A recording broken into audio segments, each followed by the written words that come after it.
the studies you hear and 90% of the talks you hear should be properly entitled the bacteriome rather than the microbiome, because that's essentially what people are talking about. In the APC, we also look at the mycobiome, the phagome, the immunome, the helminthome, all the other omes that really make up a complete microbiome.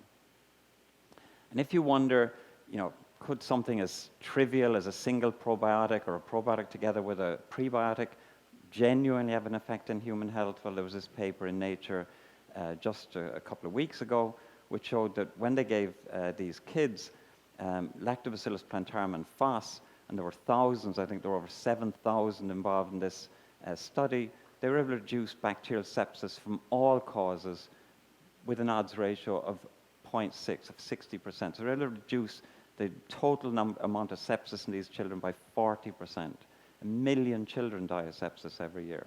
So they make the point at the end, a large proportion of neonatal sepsis in developing countries could be effectively prevented using a synbiotic, a probiotic with a prebiotic. So if you really wonder, is this probiotic thing, is it a bit of a smoke and mirrors? This is real. You can genuinely prevent these infections in at least under these conditions. We've used model systems, obviously, because thankfully in Ireland and in most developed countries, we don't have a high enough incidence of infectious disease to do prospective studies. We need to demonstrate effectiveness of anti-infective therapies in animals. But what we've tried to choose in most cases are domestic animals, or production animals, where the translation is actually achieved once you show a benefit in the animal itself. And then you can infer things from the human population, but the disease itself is the animal disease. So one of the challenges we set ourselves with probiotics, could probiotics have a role in porcine salmonellosis? That is a disease where, unfortunately in Ireland, a lot of the pigs in Ireland, in particular herds, in particular, suffer from salmonellosis. And we have things called category 3 herds, where most of the pigs in the herd suffer salmonellosis during their relatively short lives. And so we can go into those herds and see, can an intervention have an effect? It's also, so it's an animal welfare issue. Obviously, it's a model for human salmonellosis. Pigs are very large monogastrics. They can eat virtually the same type of food that we eat, and therefore they're better models than mice or rats for an infection like this. Obviously, there are food safety implications. If we could reduce the salmonella carriage in the pigs, we could reduce food safety implications in humans, and there are the economic costs of salmonellosis in pig production and then in human health. And salmonella is probably is the most common cause of pig diarrhea. So what we did was we went into a category 3 herd. So this is a herd that was very badly infected with salmonella, but in among that herd we could find some pigs, some individual pigs, who were not shedding salmonella. They'd seroconverted, but they were not shedding salmonella. But they're genetically identical, living in the same environment, same diet. So we speculated it might be something to do with their microbiome. We isolated over 10,000 strains from these seroconverted salmonella-free pigs. We characterized those strains in the lab, so we spent a lot of time in the lab doing all the kinds of tests you might imagine to see if these bacteria were anti-salmonella, whether they could prevent salmonella binding to tissue cells, salmonella invasion. And in the end, we came up with 5 strains that we thought were the lead candidates to test in a pig model. There were about 5 of us involved in the study. We couldn't agree which strain we all thought was best, so we decided, let's put all 5 strains into the pigs. If one of the 5 works, then the 5 together should work. If 5 together are better than 1, then we'll still get a good result. So we went with this thing we call the 5 Live Consortium, 5 live strains that we administered to the pigs, 4 lactobacilli and a Pediococcus pentaceatus. We found out just as we finished the experiment that one of the bacteria, the Lactobacillus salivarius here, produces a bactericin that kills the other 4. That was kind of unfortunate. But we did this animal trial anyway with a deliberate infection, and it took a lot of effort from our animal authority to get the ethical permission to deliberately give pigs salmonella, because it makes them extremely ill, and we had to have a lot of ethical oversight and veterinary oversight to do this experiment, but we did manage to get it done. And it was these crossbred pigs.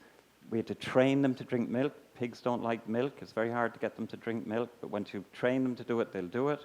And then we administered the probiotic mix in milk. We grew the probiotics independently, each of the 5 independently. We spun out the cells, we mixed them with milk, so it wasn't a fermented milk, it was just milk carrying the probiotic strains. They got about 4 by 10 to the 10 per day for 30 days, and on day 6, 7, and 8, they were challenged with 1 by 10 to the 8 Salmonella typhimurium PT12, which we'd shown previously infects these pigs. And we did it in another site. It was double-blinded.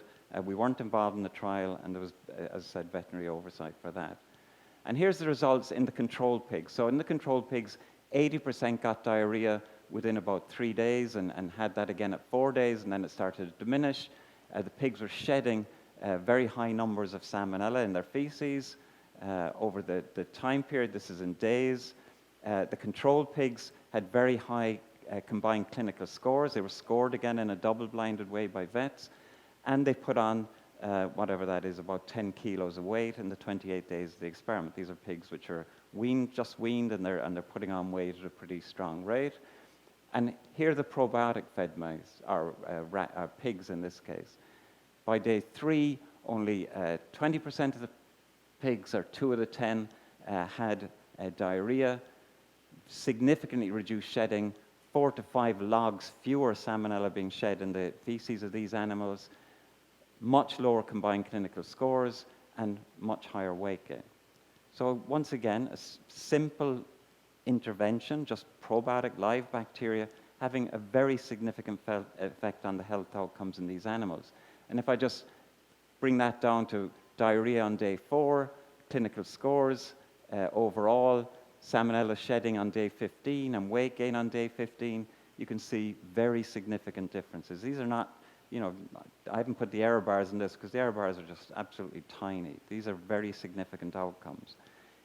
Interestingly enough, when we looked to see, well, which of the 5 bacteria were having the effect, we saw that the fecal microbiota, one of the bacteria, this Lactobacillus murinus, absolutely dominated in the feces over the other 4, and we thought, if I had to make my bet now, I'd bet on that one being the one that's having the effect. But what you can do with pigs, which you can't do with humans, is you can sacrifice them and then look right up through the GI tract. And when you look in the ileum, where the salmonella infection is actually occurring, it was another one of the bacteria. In fact, it was the one producing the bacteriocin that was out-competing all its neighbors up there.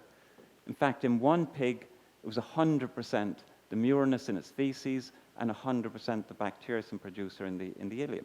So now if I had to bet, I'd bet on this guy. So it's just a little warning about using fecal readings as a measure for what's happening 20 feet away up in the higher reaches of the gut. Probiotics in bovine mastitis was another one we got involved in. This is a very interesting study. Bovine mastitis, I'm sure everyone's aware of, probably the single most economically costly disease in animal health, normally treated with broad-spectrum antibiotics, which can be successful, but then the milk has to be withheld for a period of time, and that's an economic cost for the farmer.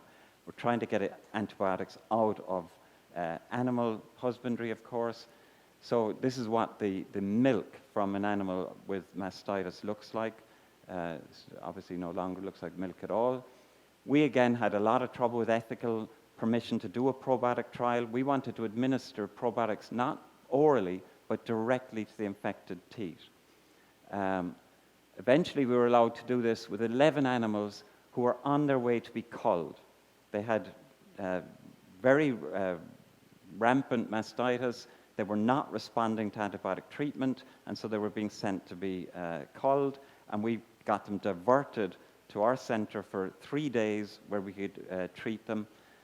And all 11 animals, a single application of a bacterium producing a bacteriocin to the teat canal resulted in the milk being completely restored. And in fact, all 11 animals went back to their farms. None of them went on to be culled in the end. And to this day, we still get phone calls from farmers saying, remember that thing you gave our guy a few months ago? But unfortunately, we haven't it developed yet as a treatment. We did a second trial. This time we looked at a higher number of animals, 50 animals in this case, but they were split. 25 received the gold standard antibiotic treatment, 25 received the Lactococcus lactis as a probiotic, and the cure rates and the subclinical rates, these are the animals that were cured but still carried the infectious pathogen in the gland, there was no significant difference. So the probiotic was matched with the gold standard antibiotic treatment. We've just repeated this trial this year and with the same results, and now we're working on formulation of how we can formulate these Lactococcus lactis so that they can have a longer shelf life. This is not a disease of any economic importance, but it's murine listeriosis. What it is a disease where we can control a lot of the different parameters. We can control the animals. Listeria is very genetically tractable, and we can use probiotics in this environment. This was a very dramatic experiment. We gave groups of mice, each represented here, a lux-tagged listeria, so listeria which emits light, so you can follow it in real time in the animals. And we gave them different probiotics, and as you can see, 2 or 5 of the 6 antibiotics we tested had no effect. These animals all became infected. This is the liver, the gallbladder, the spleen you can see being infected, and all these animals would have died within another day of this experiment. But one animal was completely protected by the probiotics. So probiotics are strain-specific. Not all probiotics work in every situation. So what was it about this particular probiotic? And what we found was that this probiotic produces a bacteriocin. So this is the probiotic. This is the listeria in a lawn. It's the only one of the 6 strains that produces an anti-listerial bacteriocin, which gave us an obvious hint as to mechanism. So what we did was the obvious. We made a genetic knockout in that lactobacillus. We knocked out just one single gene which prevents it from producing the bacteriocin. In all other respects, that strain is the exact same. And when we do that, we find that the bacteriocin-producing strain completely protects the mice. The knockout has no protective effect at all. So a probiotic effect with a life or death outcome reduced to a single gene, which I think is an ultimate demonstration of a probiotic effect and a probiotic gene. And in fact, if we did the opposite, if we gave the listeria the ability to overcome the bacteriocin by cloning the immunity gene to that bacteriocin to listeria, now the listeria can kill the mice whether the probiotic is there or not. So it works in both directions. We became very interested in bacteriocins, we already were, and what we did was we looked at the entire Lactobacillus pangenome for the spread of bacteriocins. So over 230 representatives of each Lactobacillus species were sequenced, and then we could screen for bacteriocins. And you see they're quite widespread. These are the lactobacilli you find mainly in the gut, and they seem to be particularly prevalent in bacteriocin production. Some other clades which are found in plants and other environments are not so bacteriocin-rich. Lactobacillus salivarius is actually down here, and it does produce bacteriocins, obviously, as we've shown. And what we also did then was we looked for kind of genes which had gone dead, if you like. Bacteriocins need a big cluster of genes to make them. And what we found was lots of instances where the bacteriocin operons were degraded. They no longer had the ability to produce their bacteriocin. For those of you who are Game of Thrones fans, it's like these white walkers that were dead, but they were still looked as if they could be functional. And so what we did, so here's an example of their kind of sequences. Some were missing leaders, some were missing the production machinery, some couldn't be exported. What we're able to do was take all these genes and essentially reincarnate them.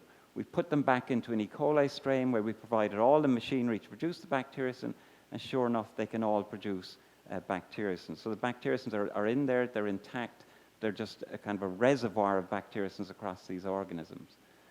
I think I'll go through this really quickly. We're also interested in Clostridium difficile-associated diarrhea. Nobody likes doing fecal microbiota transplants. What we'd like to have is a bacteriocin that would work as well. What we want is a bacteriocin that's a very narrow spectrum. So we found a bacteriocin that kills Clostridium difficile very effectively, but doesn't seem to affect any of the other members of the microbiota. I won't go into its structure because it would take too long.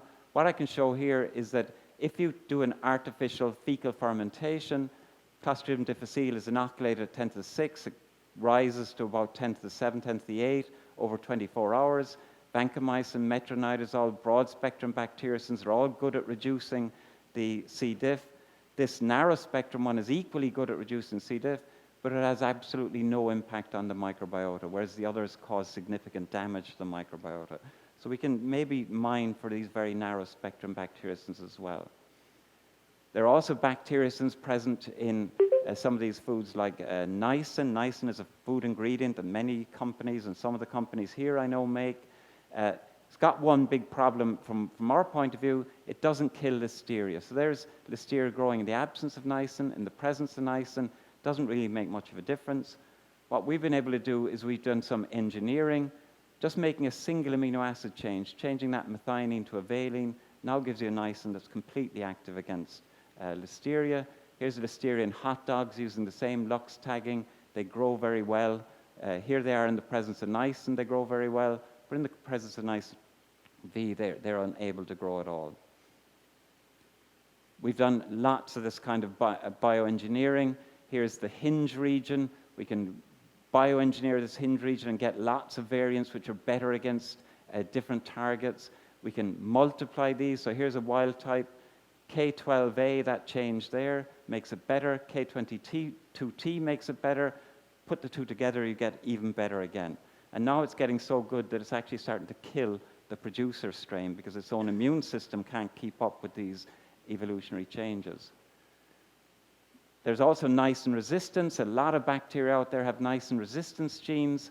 That was characterized by Barry Froseth and Larry McKay 30 years ago. We've engineered a version of niacin now which completely overcomes this niacin resistance, so we don't have to worry about niacin resistant strains anymore. And just recently, we've made a gastric protease resistant niacin. We had to alter 5 amino acids throughout the molecule. We retained full activity, but now it's no longer digested by gastric proteases. So we can now begin to think about applying niacin in the gut as a way of manipulating the microbiota. And very quickly, in the last minute available, phage. We're very interested in phage. Of course, in America, you use phage in food safety already for listeria and salmonella protection. And in Georgia, they use them for human medicine. We're very interested in them as well. They're the most ubiquitous biological entities on Earth. We've isolated phage against lots of different bacteria, lots of pathogens, and commensal organisms which aren't listed here, but including Listeria, Campylobacter, Salmonella, E. coli, Staph, some of the main foodborne pathogens. Just to give you an example of this working in a mouse model, again using the Lux tag trick, these mice are infected with Pseudomonas aeruginosa. Their lungs have become severely infected. We give them a mix of 2 phages. We just apply a drop of the phage on the nose, and within 8 hours, the infections are almost completely eliminated. Because the bacteria, of course, the bacteriophage will self-replicate and take care of whatever number of Pseudomonas are present. And even the Pseudomonas that have begun to get down into the gut have been completely eliminated by the time the experiment comes to a finish. We've also isolated bacteriophage against E. coli 157, a very important bacteria in food safety, of course. And we can even show that fully formed biofilms, so that the biofilms of these E. coli are fully formed, can be absolutely eliminated by adding phage. So biofilms are not restricted to planktonic cells. They can also kill cells in these very advanced biofilms. So what I hope I've convinced you is I've taken away the kind of the modulators could be or might be. I think it is a significant player in deciding the outcome of an infectious event. We can intervene in our mine interventions from this niche. And these particular ones I gave you examples of. That I didn't give you an example of, but we all know about it. And I think it's something that we should exploit far more in food microbiology and food production and in medicine, is taking advantage of these really very, very effective, life or death outcome effective treatments and preventive therapies for infectious disease. A lot of people I should thank, but particularly the institute at which I work, and Paul, who's my colleague in all this work, and these are the people whose work I used particularly for this talk, and the funding agencies, and you, of course, for your attention. Thank you very much.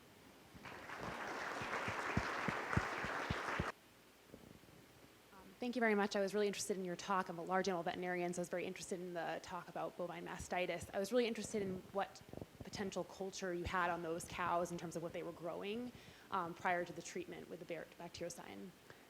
We took all comers. And so we did look, and some were staph, infected with staph, some E. coli, some Klebsiella, and some we could never find the etiological cause. We couldn't find the microbial cause. So we took them as having mastitis. We didn't screen for the cause of it, and we treated them as all comers. Thank you, Mark Allard, US FDA.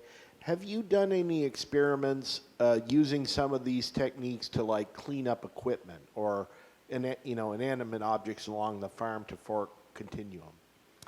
We have, not to a great degree, but we have done it with, what we're very interested in is combination therapies. So any of these will work, but pretty quickly things begin to become resistant or tolerant. What we're doing is we're combining phage, bacteriocins, and things like essential oils, and using those to clean equipment, and it really can be pretty spectacular, particularly on biofilms.